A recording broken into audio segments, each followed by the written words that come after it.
Analis Kesehatan, Fakultas Sains Teknologi dan Ilmu Kesehatan, Universitas Bina Mandiri Gorontalo. Di video kali ini guys, saya akan membawakan materi tentang mata kuliah biokimia, yaitu ada 6 materi yang akan saya jelaskan secara singkat saja. Baik, di materi yang pertama yaitu biokimia adalah ilmu yang mempelajari tentang peranan berbagai molekul dalam reaksi kimia dan proses yang berlangsung dalam makhluk hidup. Biokimia juga mempelajari sebagai proses organisme mulai dari yang sederhana sampai yang kompleks.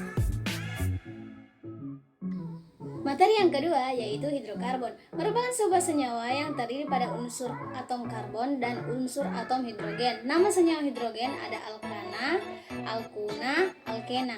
Alkana merupakan senyawa hidrogen alifatik yang jenuh. Alkuna merupakan senyawa hidrogen alifatik memiliki 3 rangkap dan dia tidak jenuh. Materi yang ketiga yaitu karbohidrat, adalah biomolekul yang paling banyak terdapat di alam. Karbohidrat memiliki peranan yang cukup beragam di berbagai negara. Karbohidrat adalah sebagai bahan makanan yang utama. Oksidasi karbohidrat merupakan lintasan pembentukan energi yang utama pada sel-sel yang tidak melakukan fotosintesis. Materi yang keempat ada lemak dan lipid. Lemak adalah nonpolar dan hidrofobik.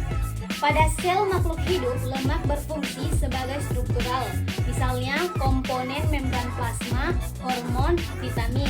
Juga berfungsi sebagai membran energi dan cadang energi sel makhluk hidup.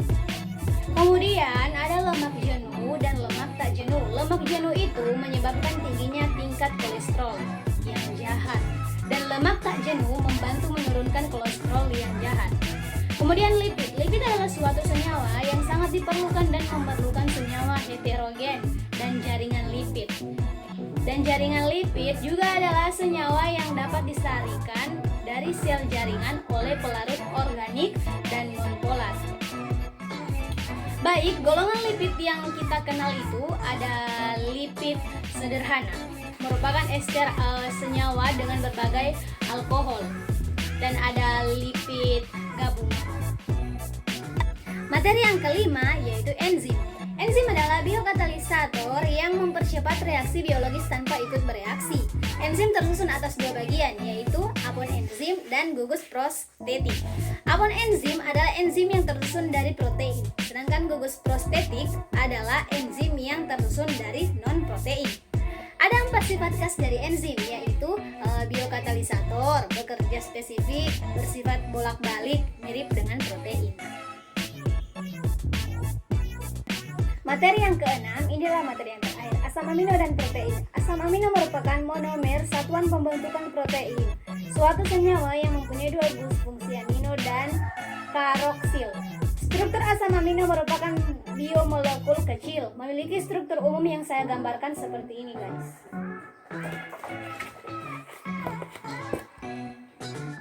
Asam amino merupakan organik COOH yang mengandung gugus amino NH2 dan atom hidrogen yang berikatan dengan karbon. Mereka berbeda satu sama lain dari gugus R rantai samping.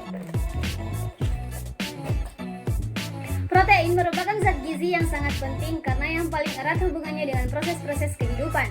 Nama protein berasal dari bahasa Yunani yaitu proteus, yang berarti yang pertama atau yang terpenting. Seorang ahli kimia Belanda bernama Mulders mengisolasi susunan tubuh yang mengandung nitrogen dan menamakannya dengan protein. Klasifikasi protein berdasarkan fungsinya. Ada protein enzim, protein pengangkat, dan protein struktural. Protein hormon, protein pelindung, kontraktil, cadangan. Dan klasifikasi protein berdasarkan bentuk molekulnya. Ada protein globular. Baik, terima kasih. Itulah penjelasan tentang materi dari mata kuliah biokimia. Video ini jangan lupa di like ya guys. Assalamualaikum warahmatullahi wabarakatuh.